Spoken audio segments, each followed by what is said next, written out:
Welcome to Jayanthi's kitchen.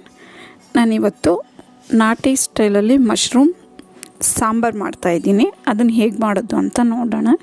ಈ ಸಾಂಬಾರು ಮಾಡೋಕ್ಕೆ ನಾನೊಂದು ಕಪ್ಪಷ್ಟು ಕಾಯಿಚೂರು ತೊಗೊಂಡಿದ್ದೀನಿ, ಮತ್ತು ಒಂದು 2 ಈರುಳ್ಳಿ, ಒಂದು ದಪ್ಪ ಗಡ್ಡೆ ಬೆಳ್ಳುಳ್ಳಿ, ಒಂದು ಸ್ವಲ್ಪ ಶುಂಠಿ ತೊಗೊಂಡಿದ್ದೀನಿ, 1 ಇಂಚಷ್ಟು ಶುಂಠಿ.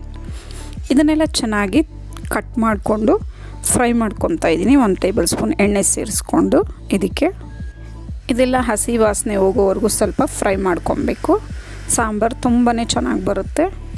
ಇದೆಲ್ಲ ಫ್ರೈ ಆಗಿದೆ. ಇದನ್ನು ತಣ್ಣಗಾಗಕ್ಕೆ ಬಿಟ್ಟು ಒಂದು ಮಿಕ್ಸಿ ಜಾರ್ಗೆ ಸೇರಿಸ್ಕೊತಾ ಇದ್ದೀನಿ. ಇದಕ್ಕೆ ಒಂದು 10 ಕಾಳಷ್ಟು ಮೆಣಸುಕಾಳು ಸೇರಿಸ್ಕೊತಾ ಇದ್ದೀನಿ, ಒಂದು 6 ಲವಂಗ.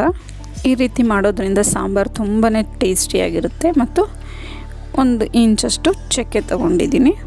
ಮಶ್ರೂಮಲ್ಲೂ ತುಂಬ ವೆರೈಟೀಸ್ ಗ್ರೇವಿಗಳನ್ನ ಮಾಡ್ತಾರೆ, ಅದು ತುಂಬಾ ಚೆನ್ನಾಗಿರುತ್ತೆ. ಈಗ ಒಣಮೆಣ್ಸಿನ್ಕಾಯಿ ಸೇರಿಸ್ಕೊತಾ ಇದ್ದೀನಿ ನಾನು, ರುಚಿಗೆ ತಕ್ಕಷ್ಟು. ಅವ್ರ ಖಾರ ಎಷ್ಟೆಷ್ಟು ತಿಂತಾರೋ ಅಷ್ಟು.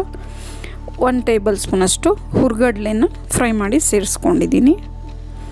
ಈಗ 1 ಟೊಮೊಟೊನ ಕಟ್ ಮಾಡಿ ಅದನ್ನು ಸೇರಿಸ್ಕೊತಾ ಇದ್ದೀನಿ. ಈಗ ಧನಿಯಾ ಪುಡಿ 1 ಟೇಬಲ್ ಸ್ಪೂನ್. ಇದನ್ನೆಲ್ಲ ಚೆನ್ನಾಗಿ ನುಣ್ಣಗೆ ರುಬ್ಕೊಂಬರೋಣ. ಇದು ರುಬ್ಕೊಂಡಾಗಿದೆ.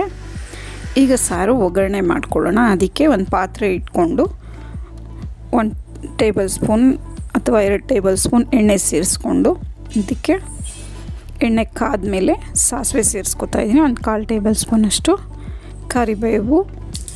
ಇದೆಲ್ಲ ಫ್ರೈ ಆದಮೇಲೆ ಒಂದು ಈರುಳ್ಳಿನ ಕಟ್ ಮಾಡಿ ಸೇರಿಸ್ಕೊತಾ ಇದ್ದೀನಿ. ಈರುಳ್ಳಿನೂ ಒಂದು ಸ್ವಲ್ಪ ಫ್ರೈ ಆಗಬೇಕು. ಆಮೇಲೆ ಇದಕ್ಕೆ ನಾನು ಒಂದು ಮಶ್ರೂಮ್ನ 2 ಪೀಸಾಗಿ ಮಾಡ್ಕೊಂಡಿದ್ದೀನಿ. ತುಂಬ ಸಣ್ಣ ಮಾಡ್ಕೋಬಾರ್ದು, ಬೆಂದರೆ ತುಂಬಾ ಸಣ್ಣ ಆಗೋಗುತ್ತೆ. ಇದನ್ನು ನೀಟಾಗಿ 2 ಸತಿ ತೊಳೆದು ಕಟ್ ಮಾಡಿಕೊಂಡು ಇದಕ್ಕೆ ಸೇರಿಸ್ಕೊತಾ ಇದ್ದೀನಿ.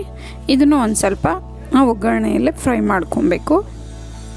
ಈಗ ಇದು ಒಂದು ಸ್ವಲ್ಪ ಫ್ರೈ ಆದಮೇಲೆ ನಾವು ರುಬ್ಬಿಟ್ಕೊಂಡಿದ್ದಂಥ ಮಸಾಲೆನ ಇದಕ್ಕೆ ಸೇರಿಸ್ಕೊಬೇಕು.